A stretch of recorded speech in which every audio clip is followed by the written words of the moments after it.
Tout le week-end, la situation en Ukraine a tourné à l'affrontement entre la Russie d'un côté, les États-Unis et l'Europe de l'autre. Et si Vladimir Poutine avait raison, si les Européens et les Américains n'étaient pas aussi désintéressés qu'ils veulent bien le dire.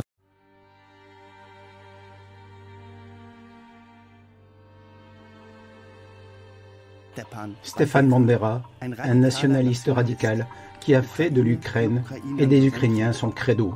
Combat contre les Juifs, les Polonais, les Russes, et pour cela, il s'est allié à Hitler.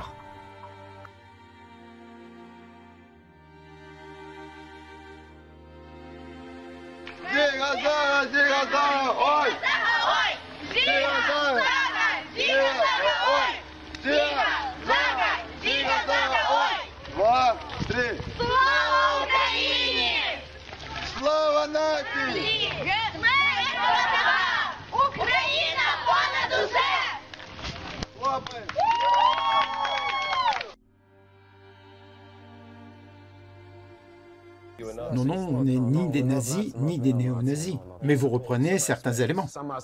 Oui, certains éléments. Des éléments positifs, bien sûr, car l'Allemagne ne serait pas l'Allemagne sans Adolf Hitler. On dit c'est pas des nazis, etc. Alors je dis oui, je suis d'accord, c'est pas des nazis, mais ils sont violents comme des nazis, ils sont nationalistes comme des nazis et ils sont antisémites comme des nazis. Donc ils en ont toutes les caractéristiques, mais stricto sensu, j'aime bien que les choses soient assez précises et effectivement, stricto sensu, ils ne le sont pas, mais ils en ont toutes les caractéristiques.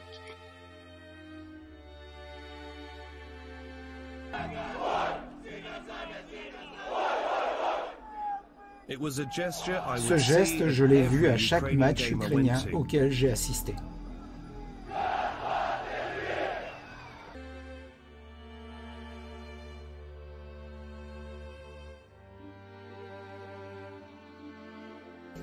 Voici une vidéo des patriotes qui prétendent rassembler des immigrés clandestins qu'ils souhaitent expulser. Une race, une nation, une patrie.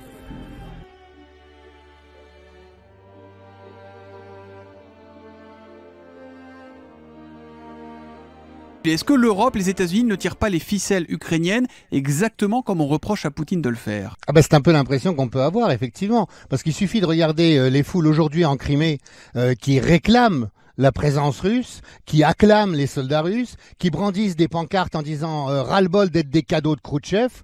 N'oubliez pas que c'est Khrouchtchev qui a donné la Crimée à l'Ukraine sans demander l'avis des habitants de la Crimée.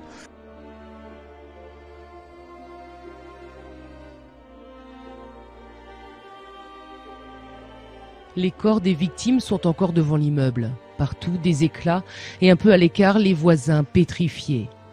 L'artillerie lourde n'a rien épargné, ni l'école, ni l'hôpital.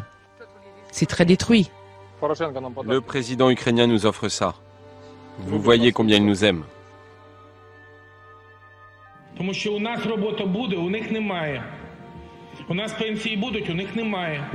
У нас піклування під дітей, під людей, під пенсіонерів, під дітей буде, у них немає. У нас діти підуть до школи, до дитячих садків, у них вони будуть сидіти в підвалах, бо вони нічого не вміють робити.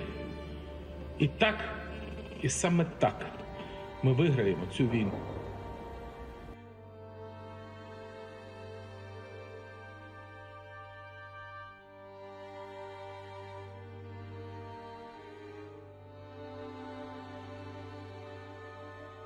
Ces immeubles d'habitation ont été pilonnés jour et nuit. J'éprouve une telle terreur que je ne trouve pas les mots. Que Dieu vous épargne de vivre ça. Nous sommes à bout. On a passé 7 jours dans la cave. On n'a plus ni eau, ni électricité, ni gaz. Et on n'a nulle part où aller.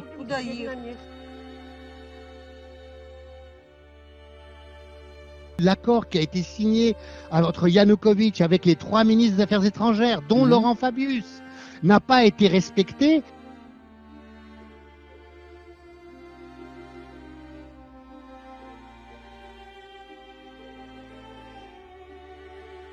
Французский журналист приехал специально, чтобы снять и показать всему миру, что здесь творится. Потому что там никто не знает и не верит, что у нас такое творится. Сколько времени вы живете здесь? 7 месяцев. Пусть трусятся. Сегодня грады пошли, он всех закилипало. Это те, вот, которые с лета, они ж тут же и находятся, семьи. И теперь же уже не выйдешь. Поуезжали, поприезжали опять, а куда? Эти маленькие дети все лето солнце не видят, потому что солнца нет. А то у вас так целый этот самый мир за вас стал, когда у вас убили 12 человек. А когда у нас тысячи гибнут, никто ничего не говорит. В подвале не бойцов схватили, он тут убил. Они разве за людей нас считают?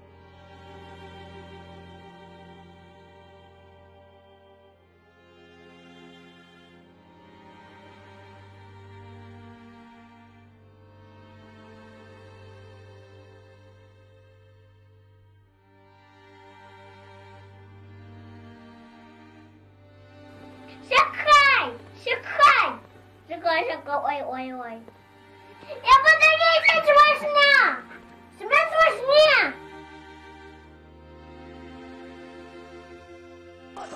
Mon salaire est faible, mais ce n'est pas un problème puisque nous sommes autorisés à prendre l'argent et les biens des Russes.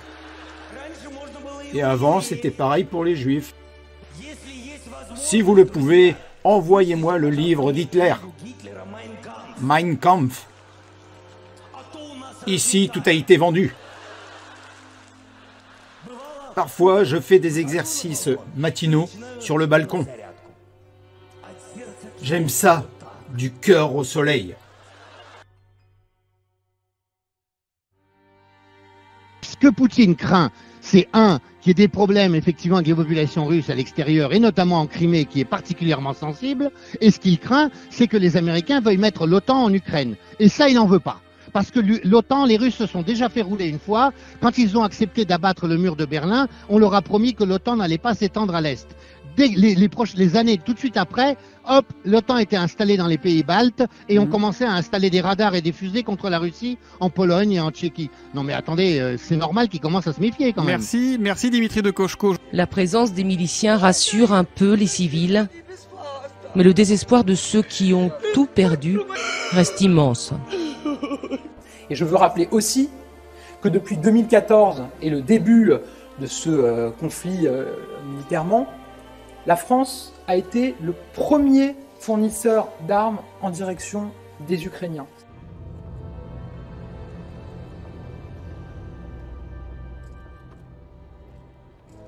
Poroshenko a pris ses fonctions le 7 juin 2014 à Kiev.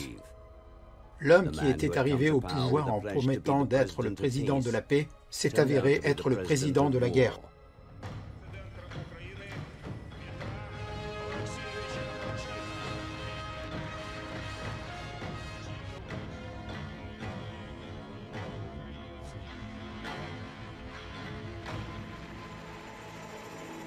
Poroshenko s'est revendiqué président de la paix, mais s'est avéré être le président de l'Ukraine du sang. Il a été élu dans l'espoir qu'il mettrait fin à la guerre, mais en fait, il a pris la décision d'instaurer le conflit par la force.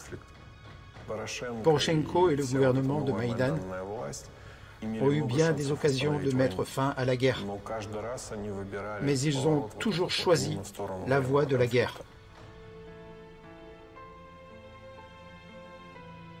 Sania, quoi? Combien doit-on en tirer? 1107 maximum.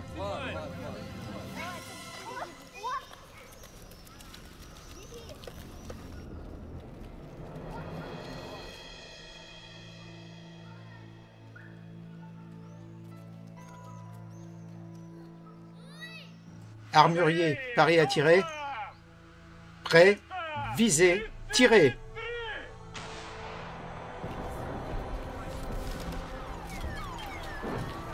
Où? Ici. J'ai dit à l'intérieur. Évacuez la rue. Sacha, sors de la rue. Où se cacher? Nulle part. Tu ne vois pas ce qui se passe? On est comme... En joue. En joue.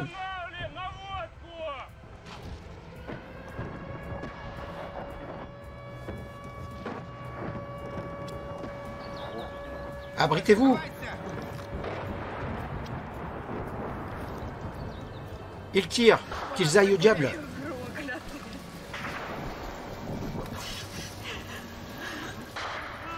Où sont les pompiers?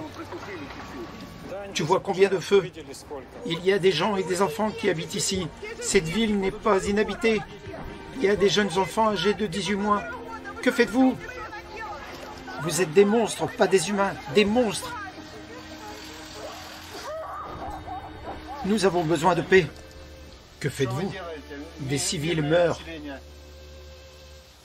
La population meurt. Des jeunes hommes des deux côtés. Vous, les manias, réveillez-vous.